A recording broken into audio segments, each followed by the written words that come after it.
çəkmək olmaz ki.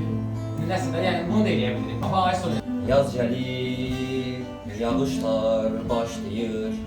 Məsələn, o başdan al. Yağışlar başlayır. Cəbhədə əsgər. Zərfədə əskər. Əlində öldürür son sigaretini və çıxarır sevgilisinin şəklini. Ya. Zərfədə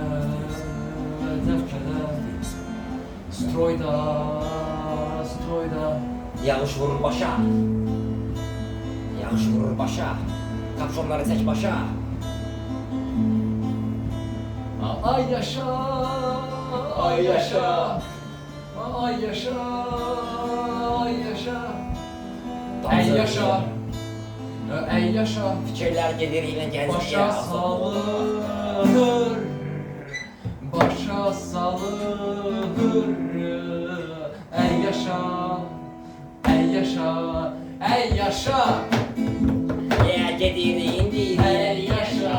Verirsən əlləri qələmi. Yazır öz şeirindən cəbhədəki Bugün bir günlərində. yavrumaq günüdür, bugün bir yavrumaq.